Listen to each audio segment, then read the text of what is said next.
Arthur Finch felt the familiar knot tighten in his stomach. It wasn't the usual pre-show jitters, the kind that came with a live audience and a spotlight. No, this was far deeper.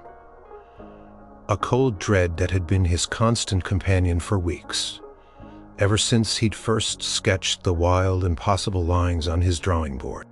He was designing for Elvis Presley, the king, and the stakes couldn't be higher.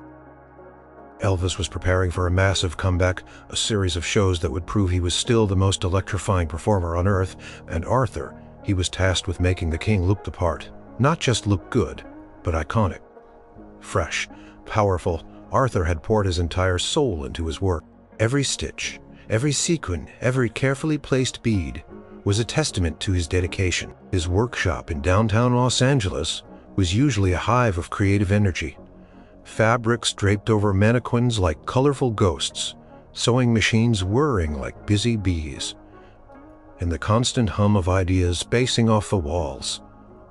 But lately it felt more like a pressure cooker. His current masterpiece or potential disaster was lying on a specially padded table, covered by a sheet of fine silk. It was a jumpsuit, of course. Elvis loved jumpsuits, but this wasn't just any jumpsuit. Arthur had dared to be different. He'd pushed the boundaries, taking inspiration from a dream. A sudden flash of vibrant color and a cascade of light. "You're going to give yourself an ulcer, Arthur," his assistant, Brenda said, laying a gentle hand on his shoulder. Brenda was a no-nonsense woman, with a keen eye for detail and an even keener sense of Arthur's moods. She'd been with him through countless sleepless nights and last-minute costume emergencies. She knew his genius, but she also knew his crippling self-doubt. Arthur sighed, running a hand through his already disheveled hair. "It's not an ulcer I'm worried about, Brenda. It's His Majesty's wrath, or worse, his disappointment." "He's going to love it," Brenda said with a confidence Arthur wished he could borrow. "It's magnificent. It's him." But Arthur couldn't shake the fear. Elvis had a reputation not just for his incredible talent, but for his strong opinions. He knew what he liked, and he definitely knew what he didn't. Over the years, there had been a parade of designers, some who had hit it big with a legendary look, others who had quickly faded into obscurity after a royal rejection. Arthur didn't want to be one of the latter. He walked over to the cupboard table, his hand hovering over the silk. "Bold, Brenda, very bold. The last few years, his stage wear has been safe. Classic, and I've gone and done this." He pulled back the silk just enough to reveal a glimpse of the fabric underneath. It shimmered with an almost otherworldly gleam, a deep, rich indigo that seemed to absorb and reflect light all at once. Scattered across it were thousands of tiny iridescent stones, arranged in intricate patterns that hinted at a fantastical creature taking flight. "It's like a night sky," Brenda whispered, her eyes wide. "A very, very expensive night sky." "It's a phoenix," Arthur corrected, his voice softer now, almost reverent. "Or at least I hope it is a symbol of rebirth, of rising from the ashes, stronger and more brilliant than before." That was the core of his idea. Elvis was doing a comeback. He needed a look that announced his return, not just a continuation of his past glory, but something new, exciting. Something that said, "I'm still the king, but I'm evolving." But what if Elvis just saw it as too much, too flashy, too Arthur? His own personal style tended towards the theatrical, the dramatic. He loved to tell a story with clothes. But Elvis wasn't a costume. He was a man, a legend, a living, breathing icon. "He asked for something special, Arthur," Brenda reminded him, as if reading his mind. "Something memorable, something that screams, 'Elvis is back.'" "But what if my special is his insane?" Arthur countered, his voice laced with anxiety. "What if he looks at it and sees a clown suit, or worse, a uniform for a space alien?" He imagined the headlines, "Elvis rejects Finch's fantastical fiasco." His career, which he had painstakingly built over 2 decades, could crumble overnight. He remembered the early days, sketching designs on napkins, dreaming of dressing the stars. He'd worked his way up, paying his dues, refining his craft. He'd dressed everyone from lounge singers to Hollywood ingenues. But Elvis was the pinnacle. This was his chance to cement his legacy, to prove his worth on the grandest stage of all. The indigo jumpsuit wasn't just a garment, it was a gamble. A high-stakes wager on his instincts, his talent, and his understanding of the man who would wear it. He had spent weeks in seclusion, researching Elvis's stage presence, studying his movements, his expressions, the way he held a microphone, the way he commanded an audience with a single glance. He had tried to weave the essence of Elvis, his raw power, his vulnerability, his timeless appeal, into every thread. Now, with the final touches nearly complete, the fear was almost paralyzing. He had one more day, one final night, to fret before the ultimate judgment. Tomorrow, the jumpsuit would be delivered to Elvis's private dressing room. Tomorrow, Arthur would face the king. And tomorrow, he would know if his dream or his nightmare would come true. He just prayed with all his heart that Elvis would see the Phoenix, and not just a very expensive, very blue costume. The idea for the Phoenix jumpsuit hadn't come to Arthur in a flash of divine inspiration. It had been a slow burn, a gradual accumulation of thoughts and sketches, fueled by caffeine and a relentless drive. He'd started with the basics. Elvis needed to move freely. His dynamic stage presence demanded a costume that wouldn't restrict him, that would flow with every hip sway and karate kick. That meant a comfortable, durable fabric, but one that still looked luxurious. He'd settled on a custom blended stretch velvet, a fabric so rich in color and texture it felt like liquid night. But a plain velvet jumpsuit, no matter how perfectly tailored, wasn't enough for a comeback. It needed a story. "What are you seeing, Arthur?" Brenda had asked him weeks ago, leaning over his shoulder as he furiously sketched in his notebook. He'd drawn wings, intricate feather patterns, and sharp, angular lines that suggested speed and power.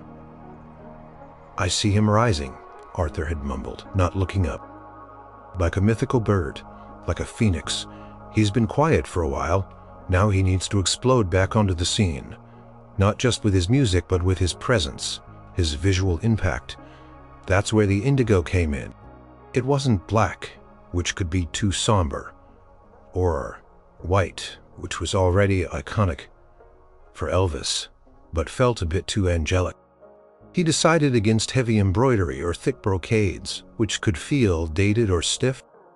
Instead, he chose thousands of tiny, multifaceted stones and sequins.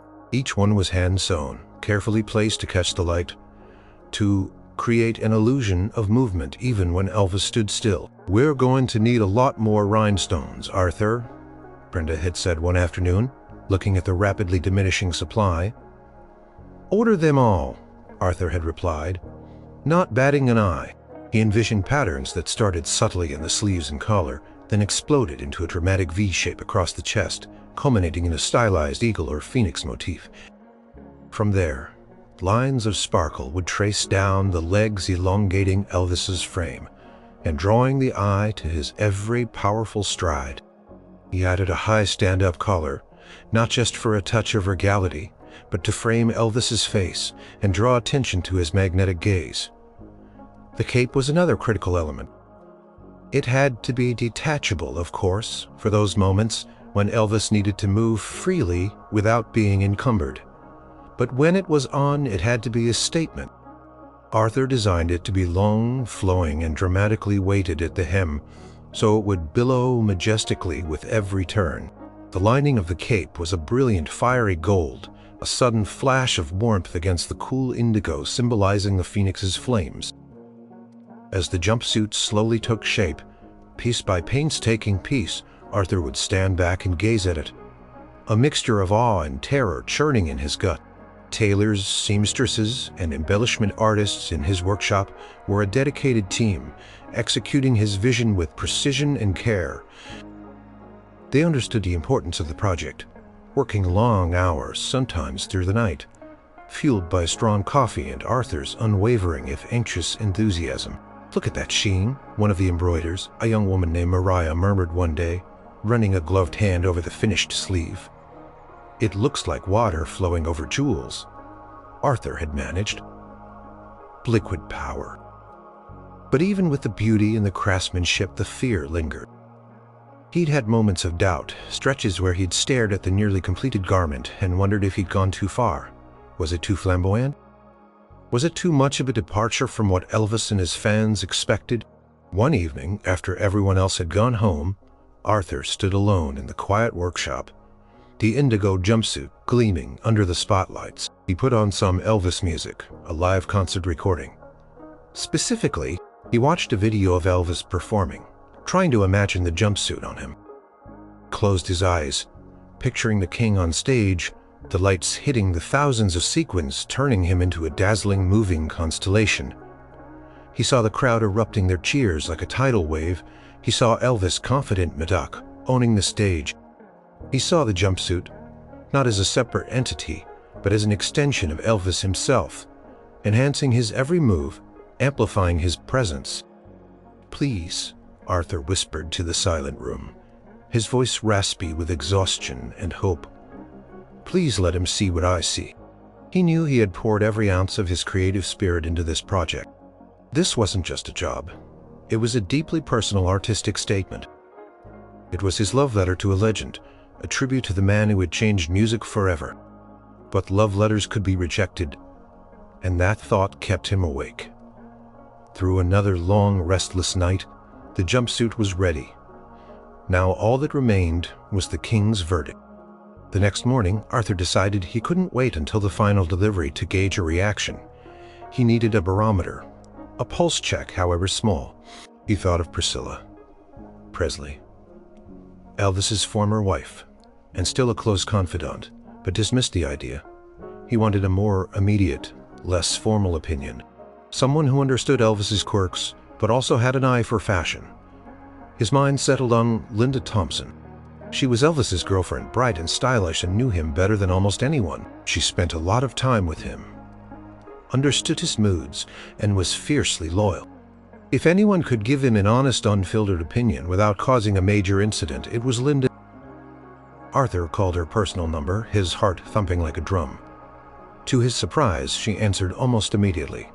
"Arthur, what's up?" Her voice was warm and friendly.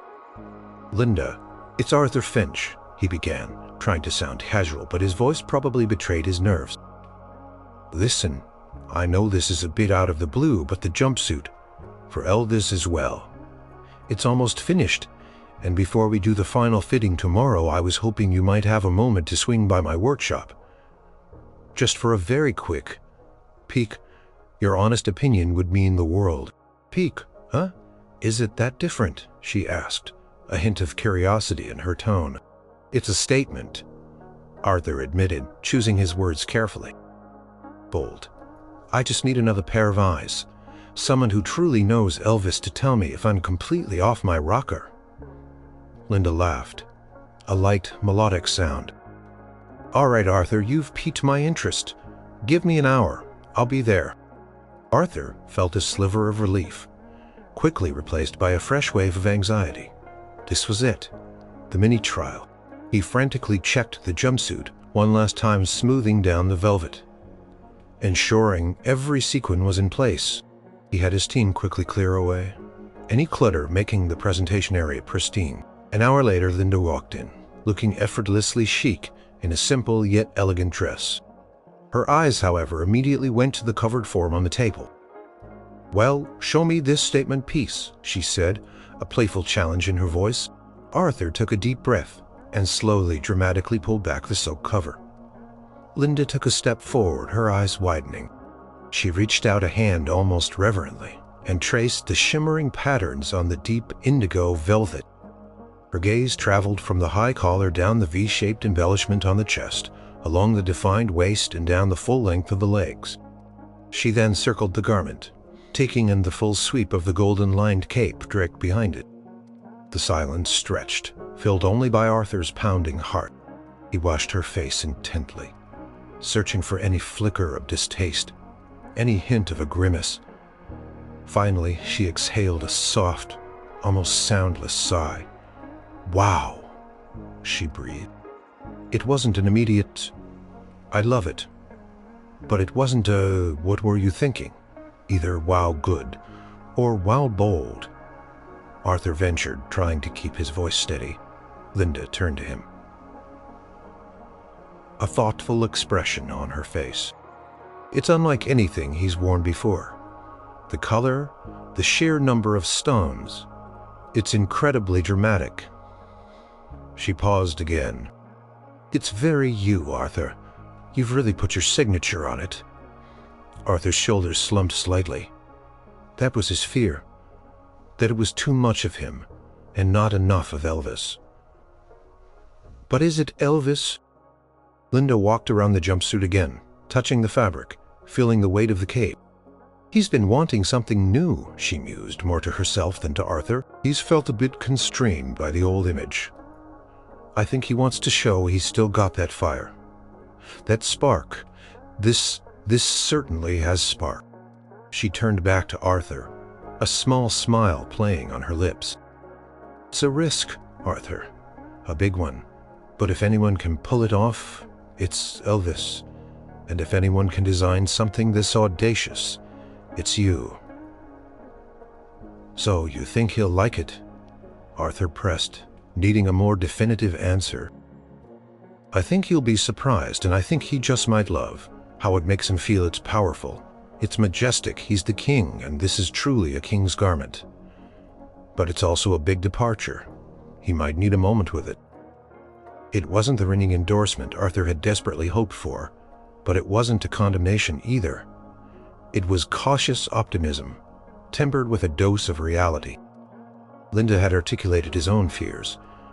It was a risk, a depart, but her acknowledgement that Elvis wanted something new, that he felt constrained, offered a glimmer of hope. "Makey, Linda," Arthur said, genuinely grateful. "That helps. Just be prepared," she warned gently. "He's a man of strong reactions.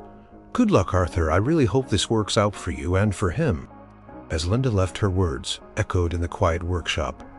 A risk, a big one. Arthur looked at the shining jumpsuit.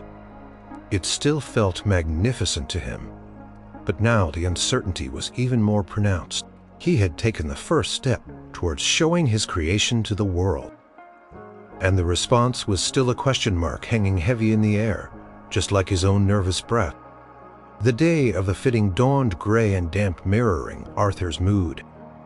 It felt like the universe was conspiring to heighten his anxiety. The jumpsuit, meticulously packed in a custom-made garment bag, was carefully loaded into a discreet van. Arthur insisted on riding with it, not trusting it to anyone else's sole care. Every bump in the road, every sudden stop sent a jolt of panic through him. The venue was buzzing with activity even hours before showtime. Roadies shouted, directions, equipment rumbled, and the faint scent of stale popcorn and disinfectant hung in the air. Arthur navigated the maze of corridors, pegged the garment bag clutched tight in his hand, feeling like he was carrying a ticking time bomb. He found Elvis's dressing room, a large, well-appointed space that was usually a hub of activity before a show. Today it was surprisingly quiet. Colonel Tom Parker, Elvis's legendary manager, was nowhere in sight, which was both a relief and a source of new worry. Would the Colonel even approve of such a radical design? The Colonel was notoriously old school, preferring familiar ground. Elvis in a mood was like a hurricane brewing. Al just grunted, pushing open the heavy door with a creak. The dressing room was dimly lit, a stark contrast to the bright lights of Arthur's workshop. A few personal items were scattered around: a guitar case, a pile of fan mail, a half-empty coffee cup. Elvis himself was nowhere to be seen, but the air felt heavy with his presence. The silence in the room was almost deafening, broken only by the distant hum of machinery and the murmur of crew members outside. Arthur walked in, carefully placing the garment bag on a padded chair in the center of the room. He took a moment, his hands trembling slightly, to unzip the bag. The indigo velvet seemed to absorb the dim light, radiating a subtle, almost ethereal glow. He then carefully lifted the jumpsuit out, Holding it up by the padded hanger so it hung perfectly. Shooting its full glory, he stepped back, taking it all in. The intricate patterns of the stones shimmered. Even in the low light, the rich color seemed to deepen like the ocean at dusk. The golden lining of the cape, now draped over the back of the chair, peeked out a promise of fiery drama. "Mr. Finch," a voice said from the inner sanctum of the dressing room. "A private changing area." It was, "Elvis is just finishing up. He'll be out in a moment." "Thank you, Charlie," Arthur managed, his voice sounding thin even to his own ears. He swallowed hard, trying to moisten his suddenly dry throat. He stood there waiting, feeling like a condemned man awaiting his verdict. Every second felt like an hour. He imagined Elvis in there, preparing, perhaps already in a foul mood, about to emerge and deliver a crushing blow. He ran through every possible scenario in his head.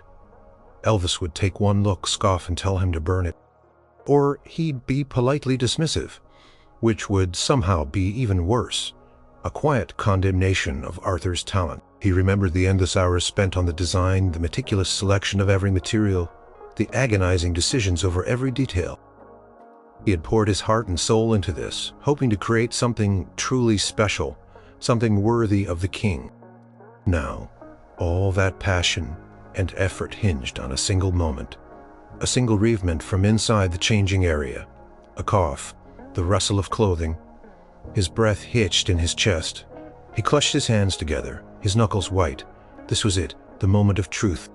His entire career, his reputation, perhaps even his artistic future, hung in the balance. The door to the inner room finally opened, and then Elvis stepped out. He wasn't in his usual pre-show attire or even casual clothes. He was in a simple black robe, his hair freshly styled, looking rested and powerful, even in the dim light. His eyes, famous for their intensity, swept across the room, taking in Arthur, then settling on the jumpsuit. Elvis didn't say a word. He just stood there unmoving, his gaze fixed on the indigo garment. Arthur held his breath, every nerve ending, screaming. He couldn't read Elvis's expression. It was a blank slate, revealing nothing. The silence in the room stretched thick and heavy, punctuated only by the frantic beat of Arthur's own heart. He wanted to say something, anything to break the tension, but no words would come. He just stood there rooted to the spot, watching, waiting. As Elvis slowly, deliberately began to walk towards the jumpsuit. Elvis walked towards the jumpsuit with slow, deliberate steps, his eyes never leaving the garment. Arthur's mind raced, trying to decipher his posture. The subtle tilt of his head. Was it curiosity? Disinterest? Apprehension? He couldn't tell. It was maddening. Elvis reached the chair where the jumpsuit hung, still silent. He stopped directly in front of it, less than a foot away. He didn't touch it immediately. He just stared, his gaze sweeping over the intricate details from a high collar down to the bell-bottomed legs. The silence was so profound that Arthur felt like he could hear the blood rushing in his own ears. Arthur felt a sudden urge to explain his choices, to articulate the symbolism. The hours of thought and effort. But he knew better. This was Elvis. He didn't need a lecture. And if he didn't feel it, no amount of explanation would change his mind. He remembered the moment he decided on the indigo. He'd been in a fabric warehouse surrounded by bolts of material feeling, utterly uninspired. Then his eyes had landed on a forgotten roll, tucked away in a corner, a swatch of deep, rich indigo velvet, shimmering with an almost liquid quality. It wasn't a color Elvis usually wore, but it felt right. It felt like a fresh start. Then came the thousands of tiny sparkling stones. Each one had been painstakingly selected, chosen for its ability to catch light from every angle, to mimic the stars in a night sky, or the scales of a mythical creature, the phoenix design across the chest, the wings that seemed to spread across the broad shoulders, the way the lines of light flowed down the arms and legs. It was all designed to create an illusion of constant motion, of fiery energy, He had pictured Elvis moving in it, the jumpsuit transforming from a garment into a living, breathing part of the performance. He had imagined the stage lights hitting it, turning Elvis into a dazzling, unforgettable spectacle. But now, standing here watching Elvis's unreadable face, all those vivid images dissolved into a cloud of doubt. Had he been too ambitious? Too flamboyant? What if Elvis, who was known for his love of classic, slightly more conservative stage wear in recent years, saw it as a ridiculous spectacle rather than a grand statement? Arthur's palms were sweating. He resisted the urge to fidget, to shift his weight. He just stood there perfectly still, his eyes fixed on Elvis, waiting for the slightest change in his expression. Finally, after what felt like an eternity, Elvis slowly, deliberately reached out a hand. His fingers, long and elegant, brushed lightly against the velvet, tracing the pattern of the stones near the shoulder. He didn't grab. He didn't pull. It was a tentative, almost curious touch. Arthur held his breath, his heart hammering against his ribs. This was a good sign, he told himself. A really bad sign would be a scowl or a dismissive wave of the hand. This was engagement.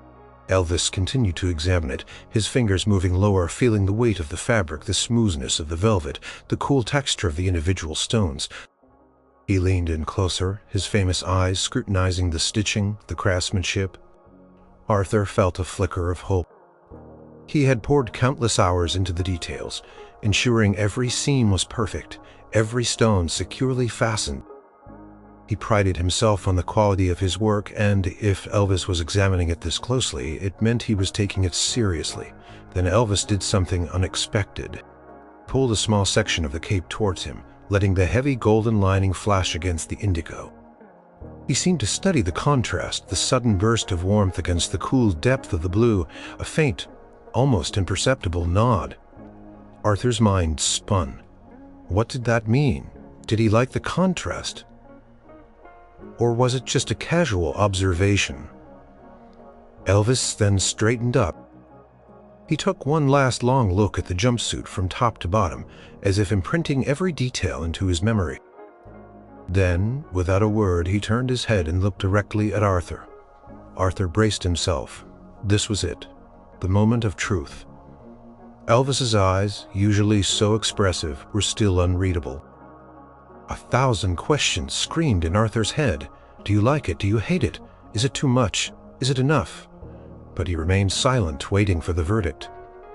The corners of Elvis's mouth twitched, ever so slightly. Was that a hint of a smile? Or just a nervous tick? Arthur couldn't tell.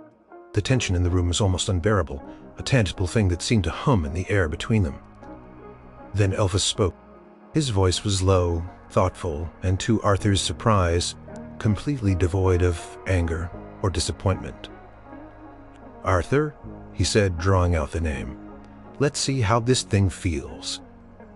Let's see how this thing feels."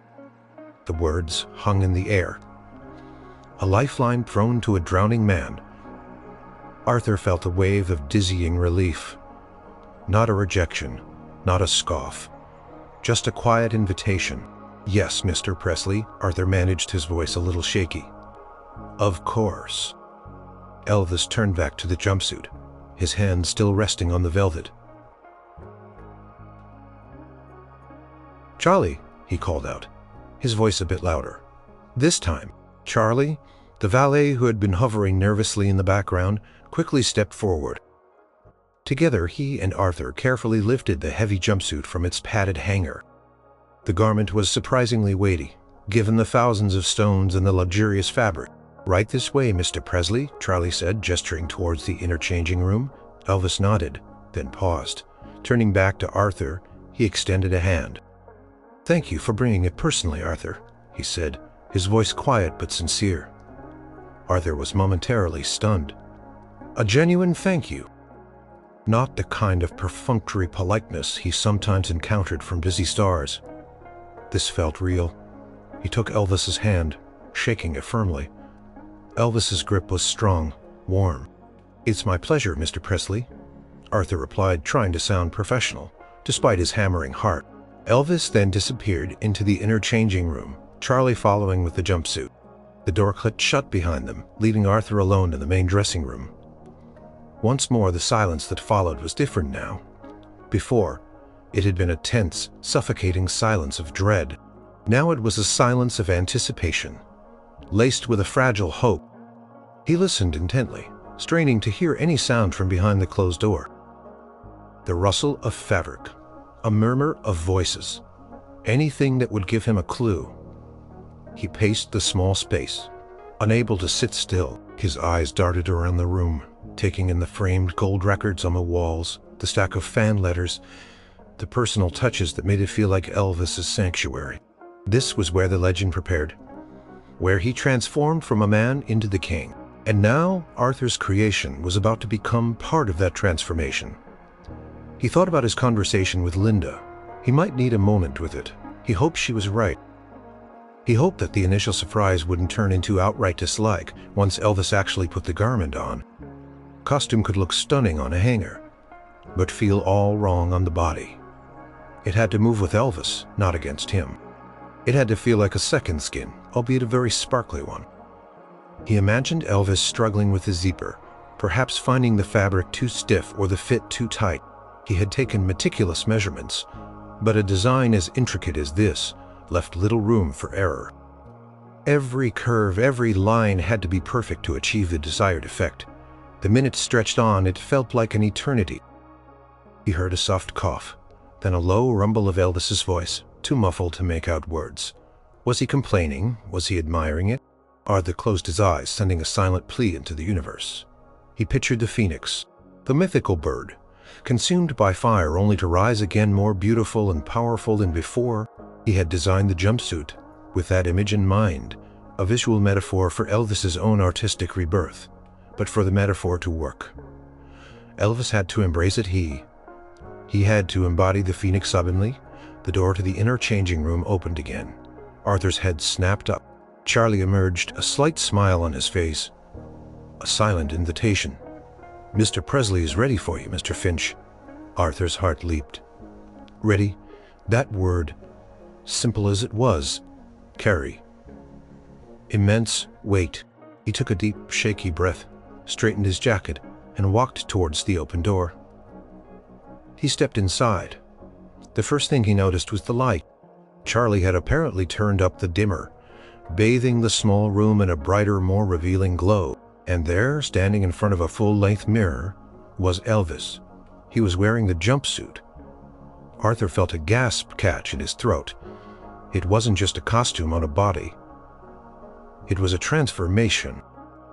The indigo velvet shimmered, catching every particle of light, turning Elvis into a living, breathing constellation.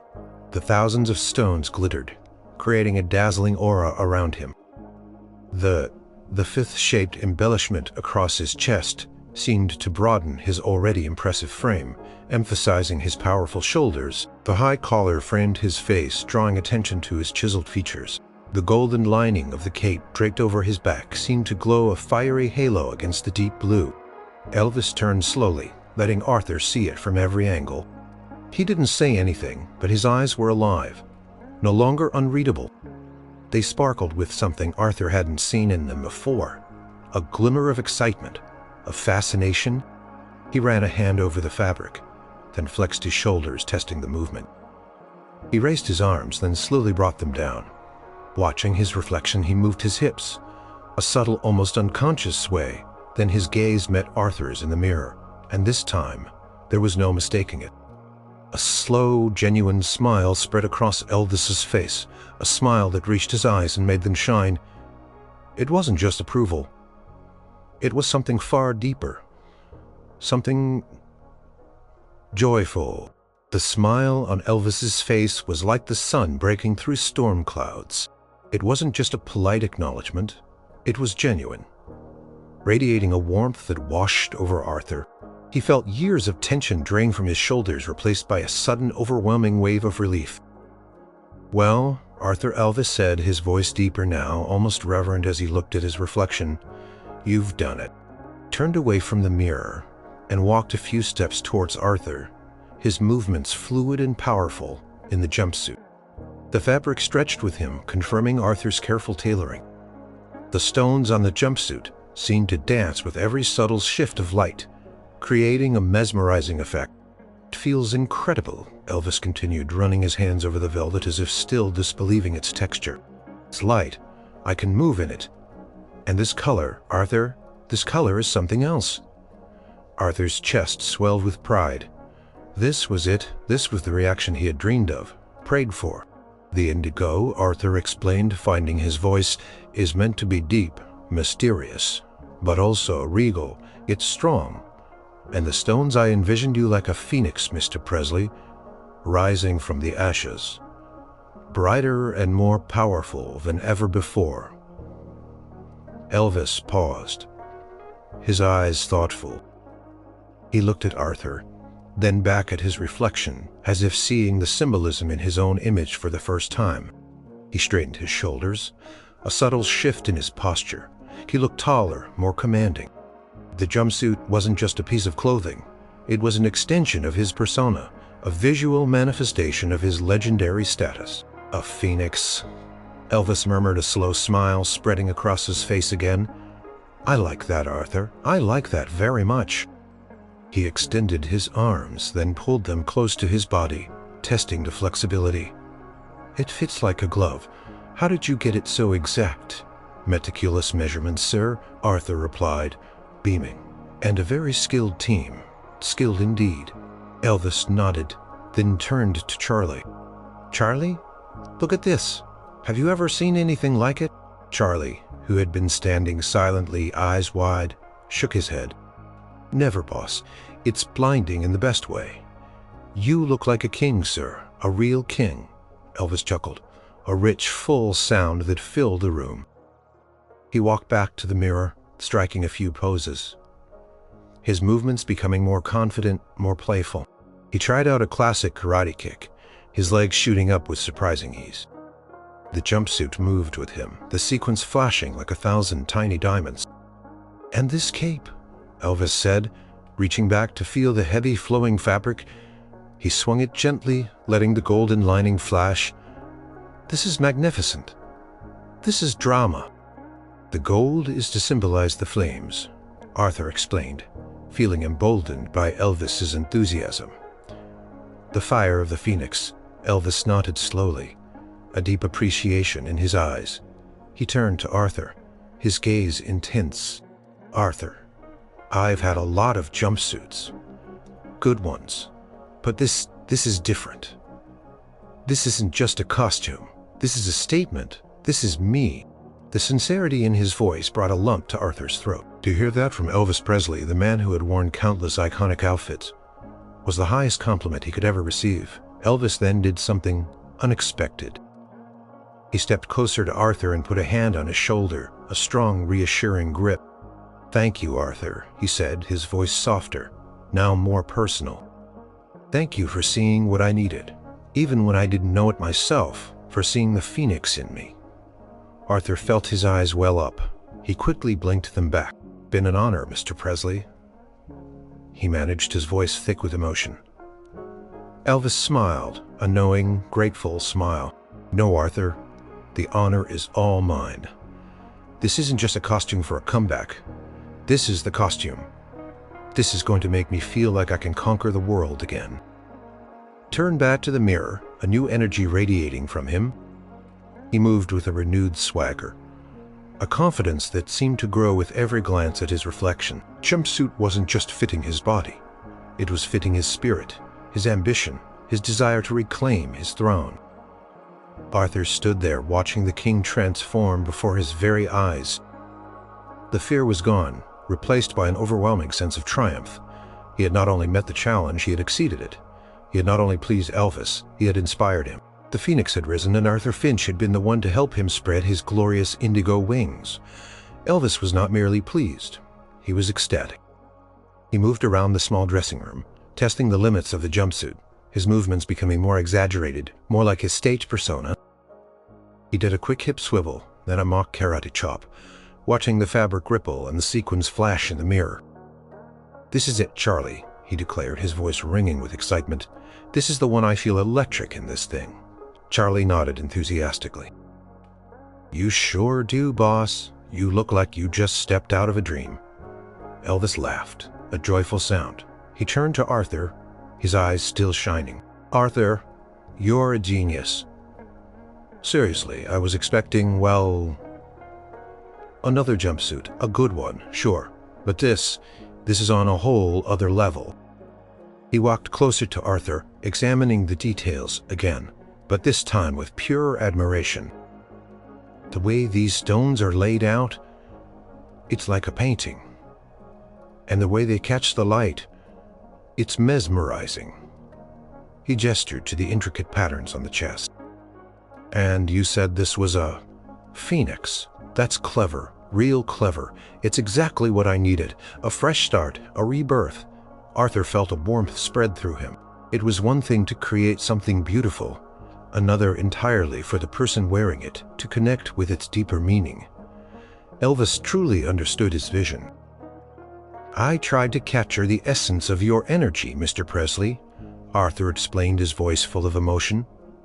"The power, the mystique, the fire that makes you unique. You nailed it, Arthur. You absolutely nailed it."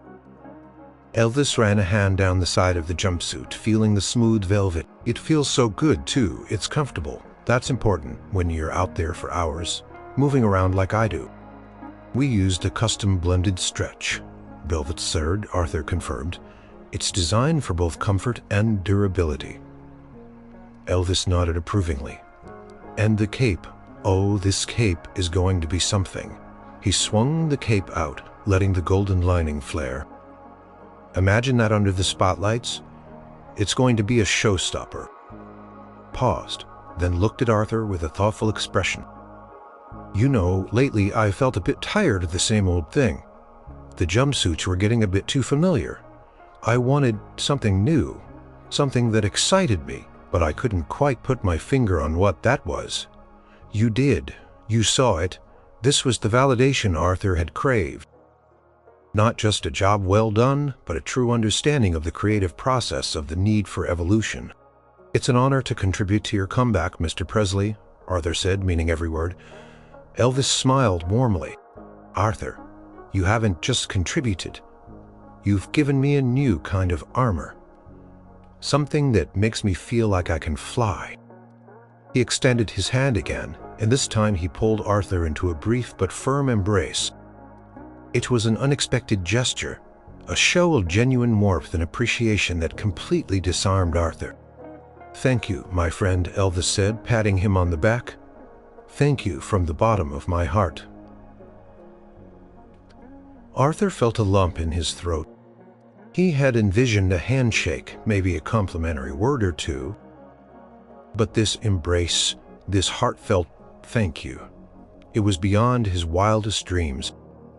It wasn't just professional success, it was a personal connection, a moment of true artistic understanding between two people. Elvis then began to move more purposefully, practicing his stage moves, checking himself from every angle in the mirror. He struck his iconic stances, the jumpsuit shimmering, transforming him into the legend. He looked powerful, confident, and utterly magnificent. The indigo jumpsuit, with its thousands of sparkling stones, was no longer just a piece of fabric. It was a symbol of his renewed energy, his unwavering charisma. "I can't wait to wear this tonight," Elvis said, a mischievous glint in his eye. "The crowd won't know what hit them." Arthur felt a surge of pure joy. All the weeks of anxiety, the sleepless nights, the nagging self-doubt, they evaporated in that moment, replaced by an overwhelming sense of accomplishment. He had faced his fears, trusted his instincts, and delivered not just a costume but a catalyst. He had helped the king find his shine again. And watching Elvis in that jumpsuit radiating confidence and happiness, Arthur knew without a shadow of a doubt that his phoenix had truly risen. The atmosphere in the arena was electric.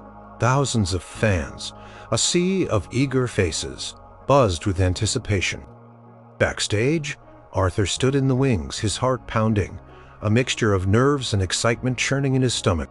He'd helped Elvis get into the jumpsuit, tightening the belt, adjusting the cape, offering a final, reassuring smile. Elvis had looked back at him, his eyes alight. a spark of the old mischief there. "Ready to show them the Phoenix, Arthur," he'd said with a wink. Now, as the lights dimmed and the opening music swelled, Arthur took a deep breath. He watched as Elvis strode onto the stage. Bathed in a single spotlight, the crowd erupted, a roar of adulation that vibrated through the very floorboards. And then the stage lights hit the jumpsuit. It was breathtaking.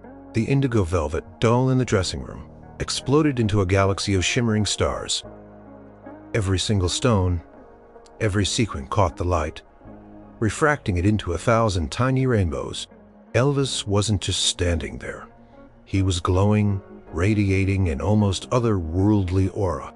The fifth-shaped pattern on his chest pulsed with light, and the stylized phoenix wings seemed to ripple and flex as he moved. Arthur watched, mesmerized. As Elvis launched into his first song, the crowd was on its feet, screaming, cheering, captivated. Elvis commanded the stage, his movements as fluid and powerful as ever. The jumpsuit moved with him, the stretch velvet allowing for every hip sway, every dramatic gesture.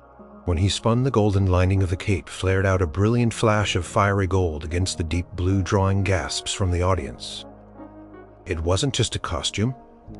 It was an extension of his performance. It amplified his presence, making him seem larger than life. A truly mythical figure. He looked rejuvenated, revitalized, embodying the very spirit of the Phoenix Arthur had envisioned. From his vantage point backstage, Arthur could see the headlines forming in his mind. "Elvis soars! The king is back! Brighter than ever!" He felt a surge of profound pride. This wasn't just about the design, it was about the synergy between artist and performer. He had given Elvis the visual armor he needed to fully embody the legend. Throughout the show, Arthur remained backstage, watching every moment. He saw the sheer joy on Elvis's face, the confidence in his movements, the way he owned the stage. The jumpsuit didn't overshadow him. It enhanced him, made him even more magnificent. When the final notes of the last song faded and Elvis took his bow, the arena exploded into an ecstatic ovation. The sound was deafening, a testament to the king's enduring power and the electrifying performance he had just delivered. As Elvis walked off stage, drenched in sweat but beaming, he was immediately surrounded by his team. But he scanned the faces in the wings, his eyes searching. When he spotted Arthur, he broke through the small crowd and walked directly towards him. "Arthur!" he exclaimed, his voice hoarse but jubilant. He clapped Arthur on the shoulder, a wide, genuine smile on his face. "Did you see that, man? Did you see the reaction?" Arthur could only nod, tears pricking at his eyes. "Mr. Presley, you are magnificent, truly. The jumpsuit, it was stunning on you. You looked like a true phoenix." Elvis laughed, a deep, satisfied sound. "And I felt like one, Arthur. I felt like I could do anything out there. This suit, it gave me something. A boost. A new kind of confidence." He paused, looking around at the bustling beiged area. "This is exactly what I needed, thank you, Arthur. You truly outdid yourself." He reached out and clasped Arthur's hand in a warm, firm grip. This time, it wasn't just a thank you. It was a handshake of respect, of shared triumph. Word quickly spread. The media was abuzz with talk of Elvis's triumphant return and his dazzling new look. Photographers scrambled to capture images of the indigo jumpsuit, and fashion critics weighed in with rave reviews. It wasn't just a successful comeback. It was a cultural moment, a visual rebirth. Arthur found himself fielding calls from other designers, from journalists, from people simply wanting to know about the Phoenix suit. His name, once respected but perhaps not widely recognized outside industry circles, was now on everyone's lips. But amidst all the praise and the sudden rush of fame, Arthur's greatest satisfaction came from seeing Elvis's genuine happiness. He hadn't just designed a costume, he had reignited a spark, helped the king reclaim his throne in style, and that to Arthur was the greatest reward of all. The success of the indigo Phoenix jumpsuit launched Arthur Finch into a new stratosphere of design. His phone rang incessantly with offers from other high-profile musicians and entertainers, all wanting the Arthur Finch touch, that blend of audacious creativity and impeccable craftsmanship. He became the go-to designer for anyone looking to make a statement to truly transform their stage presence. His workshop, once a place of quiet, anxious toil, now buzzed with renewed energy, a testament to their shared triumph. Brenda often found him staring at the framed photograph of Elvis on stage in the Phoenix jumpsuit, a wide, contented smile on his face. "Still pinching yourself?" she'd ask, a knowing twinkle in her eye. "Every single day, Brenda," Arthur would reply. "Every single day."